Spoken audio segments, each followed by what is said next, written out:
Tuhan satu. Dan kepercayaan kepada Tuhan yang satu inilah, tauhid inilah, yang menjadi api yang berkobar-kobar menyala-nyala di dalam Quran itu. Dan jikalau api ini telah berkobar-kobar dan menyala-nyala pula di dalam dadanya seseorang manusia, manusia yang demikian itu menjadi manusia yang sebagai dikatakan oleh saudara Hamka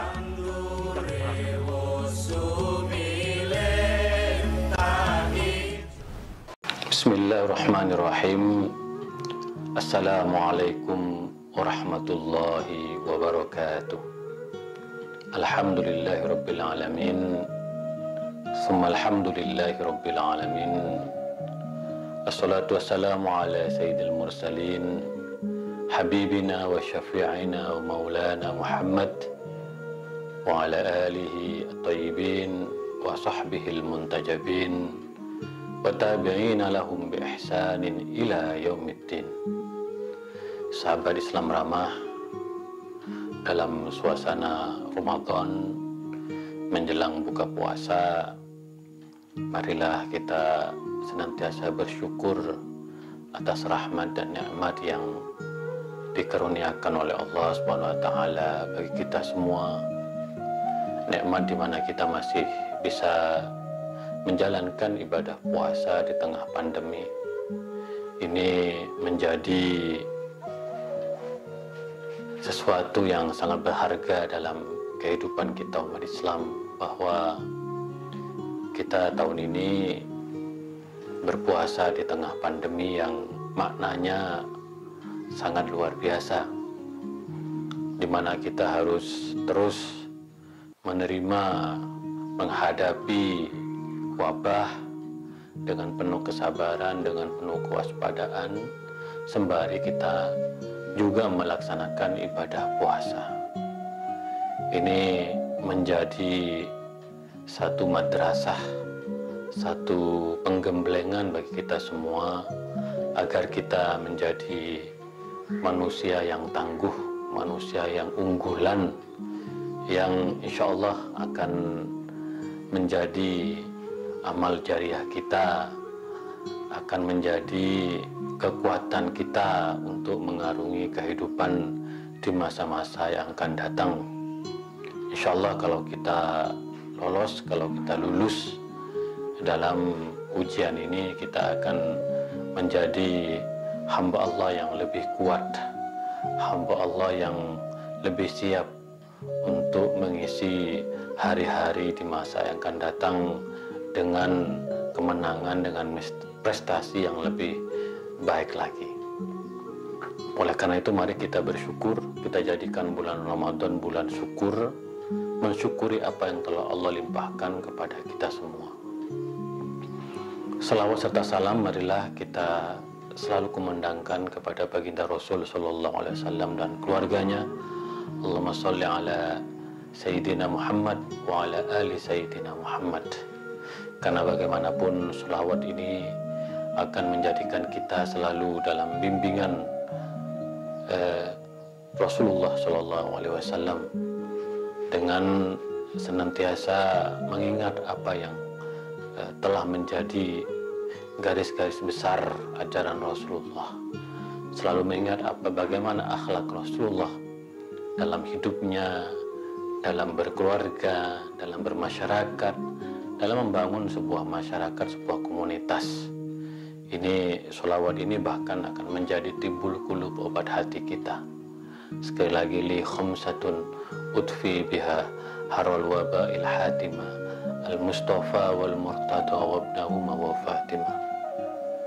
Aku mempunyai 5 orang yang dapat menyembuhkan kalian dari penyakit yang amat pedih, yaitu Rasulullah sallallahu alaihi wasallam, Imam Ali bin Abi Thalib, Imam Hasan dan Imam Husain, serta Sayyidah Fatimah Zahra.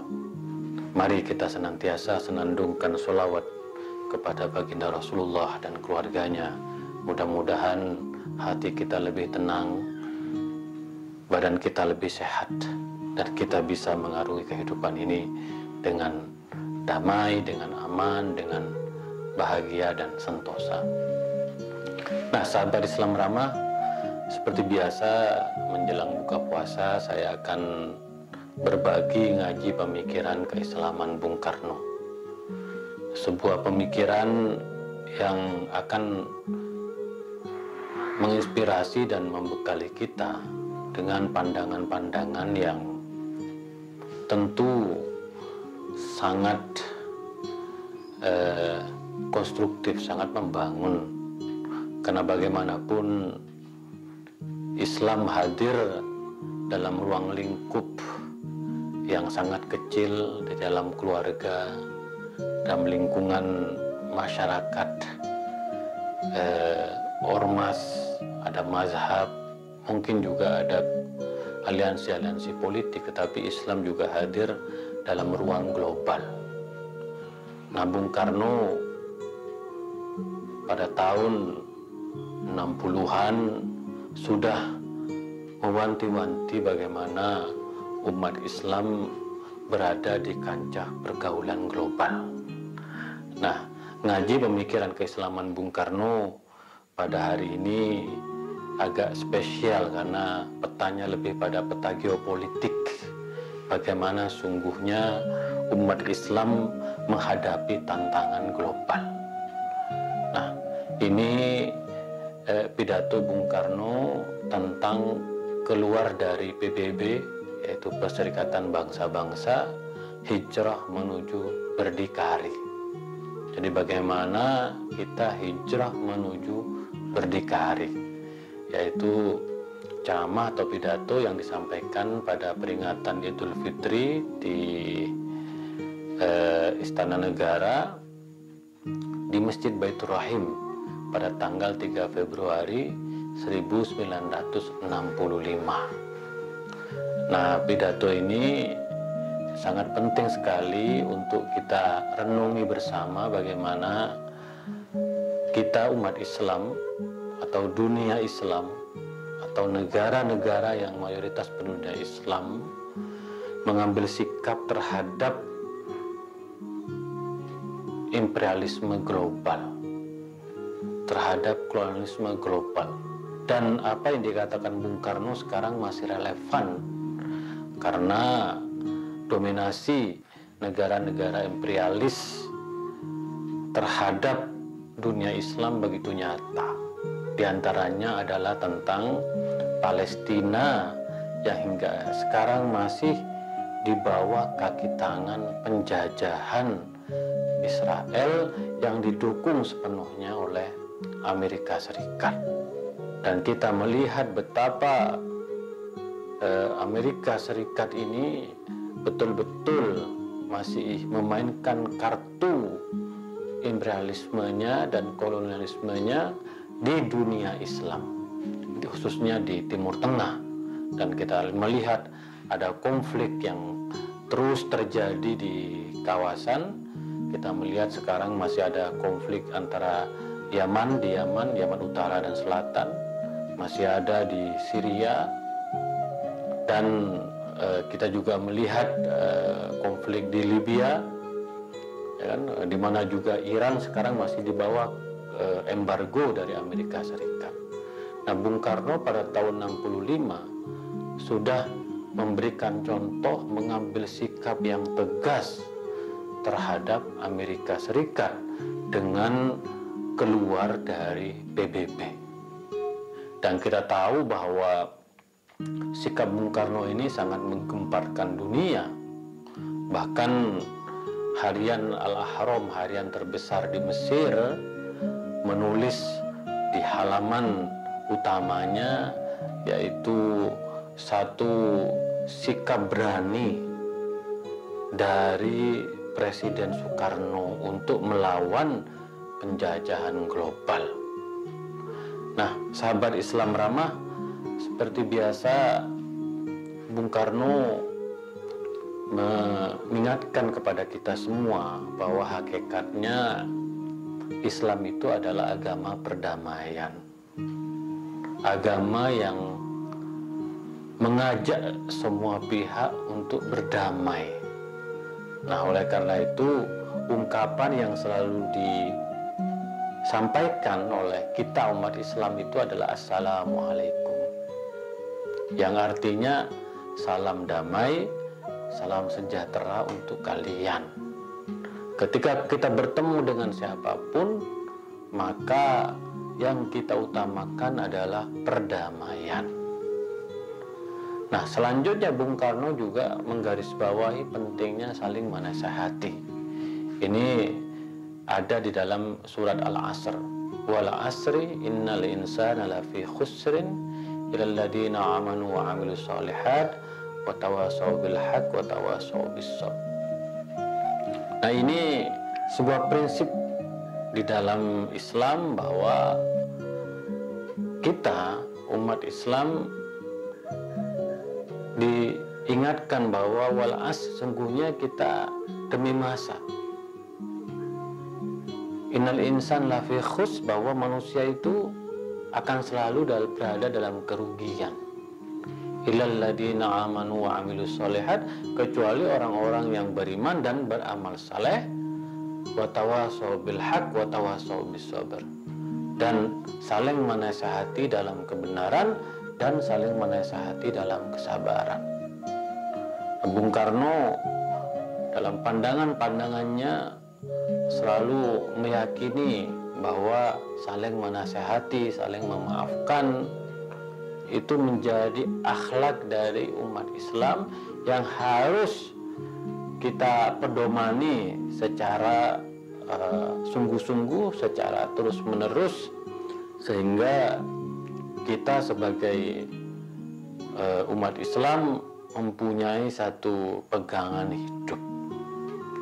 Nah, sahabat Islam Ramah, tentu banyak orang yang bertanya kepada Bung Karno tentang sikapnya keluar dari PBB dan hijrah untuk berdikari ini, memilih untuk berdiri di atas kaki sendiri, mengambil sikap melawan ketidakadilan, melawan imperialisme, melawan penjajahan.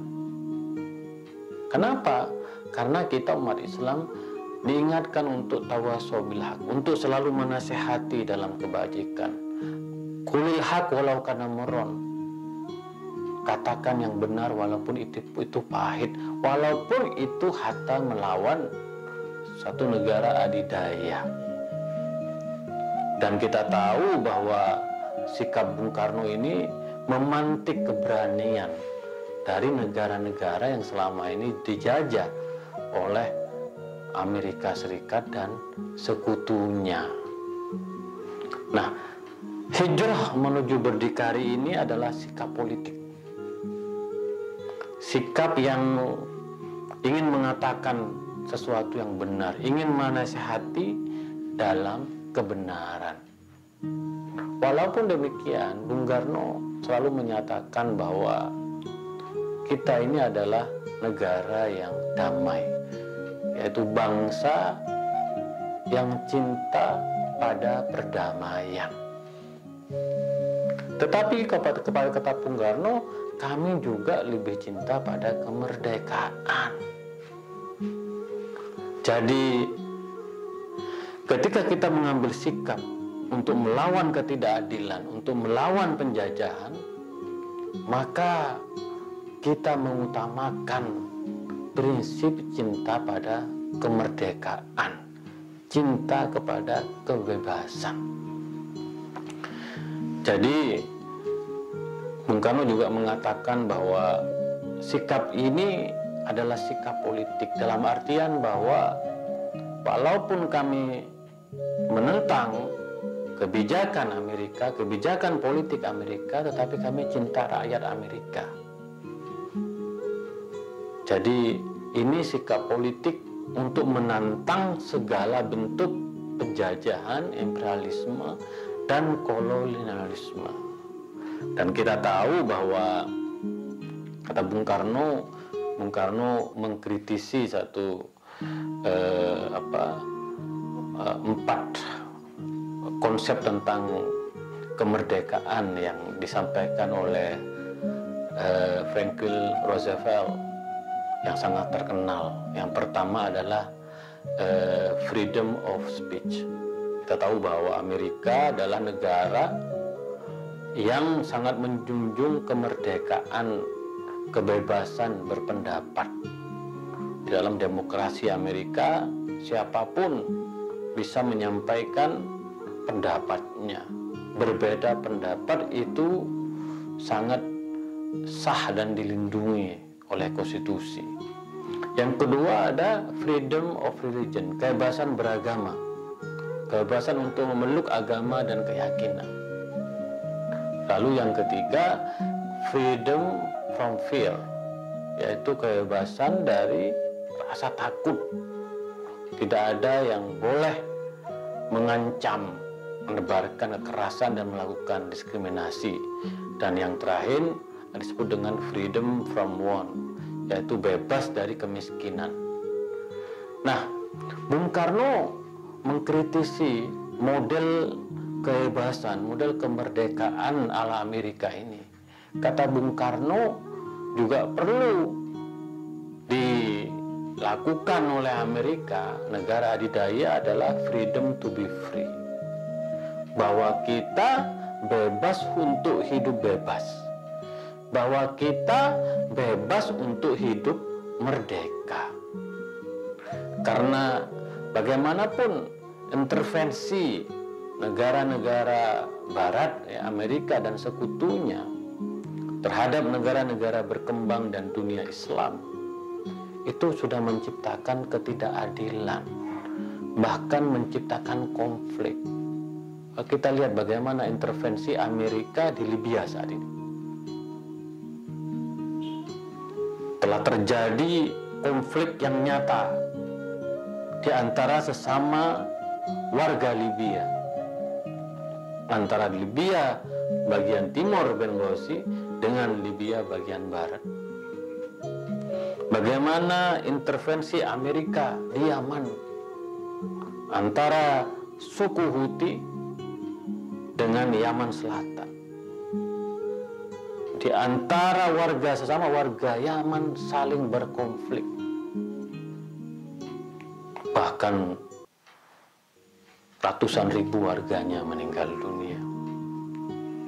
Bagaimana sikap Amerika terhadap Palestina yang secara unilateral berpihak kepada Israel. Bagaimana Israel mencaplok wilayah-wilayah melakukan pembangunan ilegal. Bagaimana penderitaan warga Palestina di jalur Gaza dan tepi barat. Apalagi sekarang ada satu sikap yang ingin diambil oleh Donald Trump tentang kesepakatan abad ini. Maka ketika Amerika di dalam negerinya mereka mengagung-agungkan kebebasan, kemerdekaan berpendapat, kemerdekaan beragama, kemerdekaan dari rasa takut, kemerdekaan dari kemiskinan. Tetapi dalam politik luar negeri Amerika itu selalu bernuansa ketidakadilan. Maka Bung Karno kemudian menegaskan perlunya freedom to be free. Bahwa kita harus memilih untuk hidup merdeka walaupun kita harus keluar dari PBB. Ini satu pengalaman politik yang besar yang pada saat itu menjadi pembicaraan dunia. Bung Karno memilih hijrah menuju berdikari, berdaulat dalam politik, berdikari dalam ekonomi, berkepribadian dalam kebudayaan. Itu adalah trisakti Bung Karno.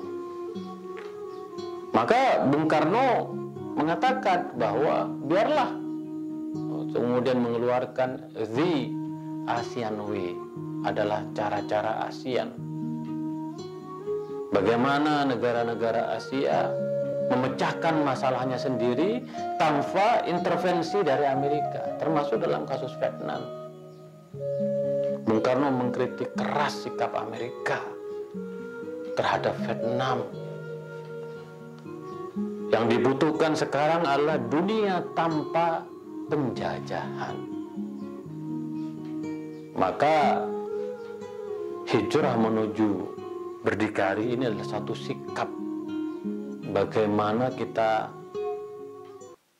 melawan al-mustakbarin, negara-negara yang sombong, negara-negara yang menjajah dunia tanpa penjajahan. Jadi kalau kita melihat pemikiran Bung Karno ini adalah pemikiran yang konteksnya tidak hanya konteks Indonesia, tetapi konteksnya sudah konteks global, konteks dunia. Ada satu pikiran-pikiran yang membangkitkan kesadaran kolektif kaum terjajah. Maka sekali lagi Bung Karno selalu mengungkapkan ayat yang ini ayat yang paling banyak disebut oleh Bung Karno. Innallaha la yughayyiru ma biqaumin hatta yughayyiru ma bi anfusihim. Sungguhnya Allah tidak akan mengubah nasib suatu kaum sehingga kaum itu sendiri mengubah nasibnya. Nah, belajar dari peristiwa ini, kata Bung Karno, bahwa yang mengubah nasib bangsa kita adalah kita sendiri. Maka Bung Karno begitu bangga ketika negara-negara lain juga mempunyai keberanian untuk melawan segala penindasan. Karena bagaimanapun segala penindasan tidak pernah dibenarkan oleh agama apapun, termasuk oleh Islam itu sendiri.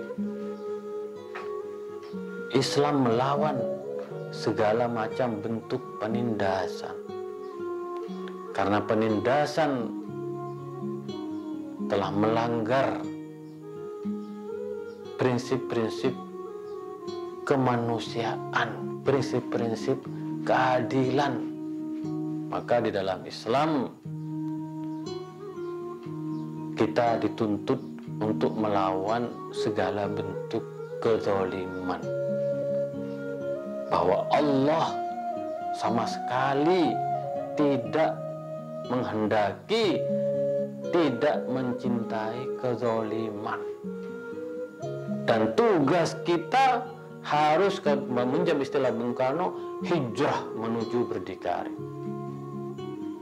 Ketika negara-negara adidaya sudah melakukan hal-hal yang bernuansa penjajahan dan ketidakadilan, maka tugas kita adalah menyatakan sikap qulil haq walau kana murron, katakan yang benar walaupun itu pahit.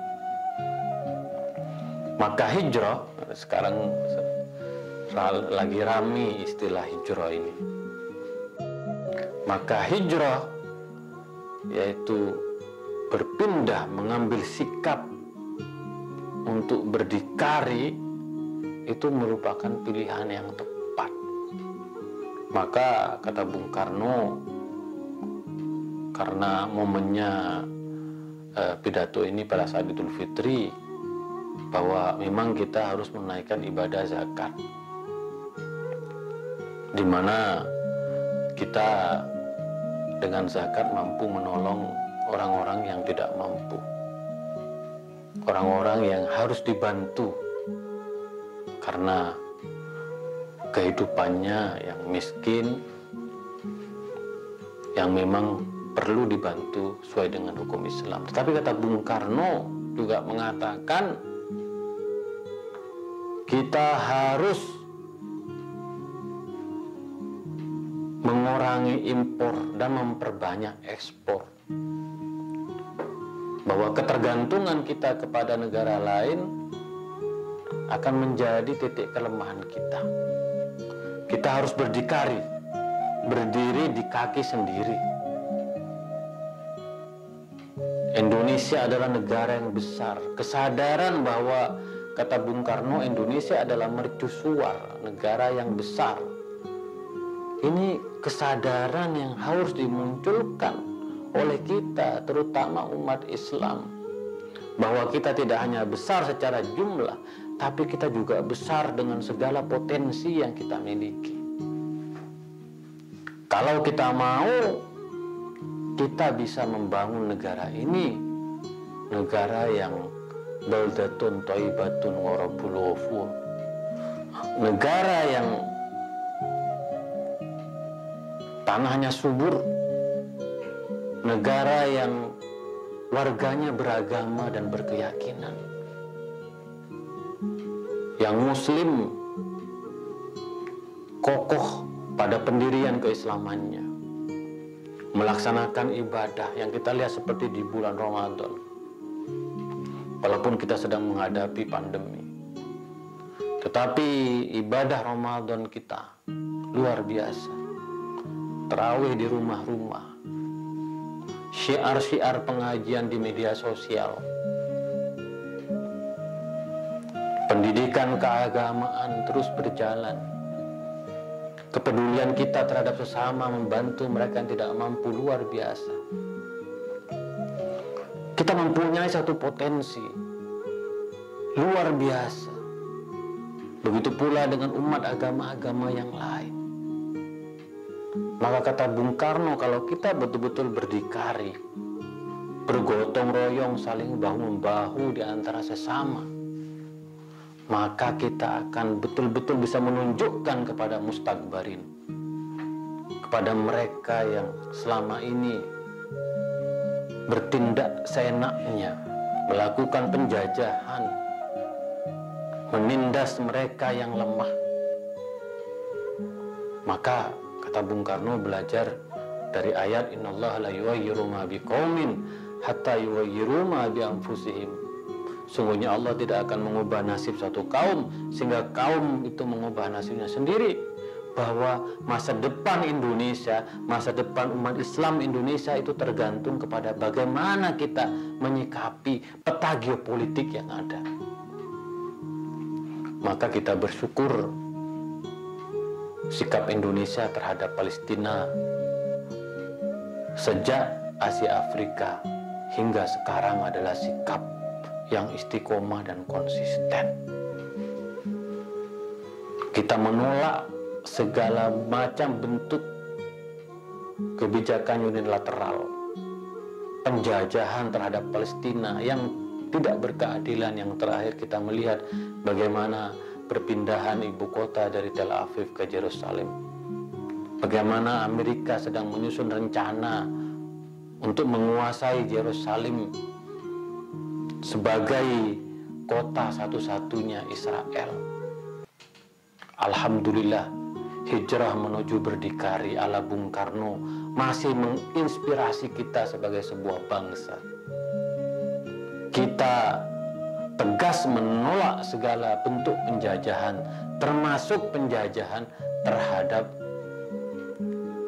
Palestina. Kita tahu bahwa Amerika juga mengajak Indonesia untuk mengakui invasi Amerika terhadap Irak pada tahun 2003, tetapi Ibu Hajah Megawati Soekarno Putri menolak sebagai putri Bung Karno, memilih untuk berdikari. Kita tidak akan pernah mendukung kesewenang-wenangan Amerika merusak, mempropagandakan, mencaplok negara-negara lain. Maka kedaulatan negara, berdikari, itu menjadi kata kunci. Dan ini adalah politik luar negeri, sikap Bung Karno yang diambil dari penjiwaan penghayatan Bung Karno terhadap keberpihakan Islam pada mereka yang lemah, terhadap bagaimana kita melawan segala bentuk penjajahan dan ketidakadilan. Maka prinsip kulil haq walau kana murran, katakan yang benar walaupun itu pahit. Keluar dari PBB, mengambil sikap hijrah untuk berdikari merupakan sebuah sikap yang dicatat dalam sejarah bahwa negeri ini memilih untuk berdikari, bahwa negeri ini memilih untuk berdaulat. Itulah Trisakti Bung Karno. Sahabat Islam ramah, ngaji pemikiran Islam Bung Karno akan membuka cakrawala kita yang luas tentang bagaimana Islam berperan dalam konteks global, dalam peta geopolitik.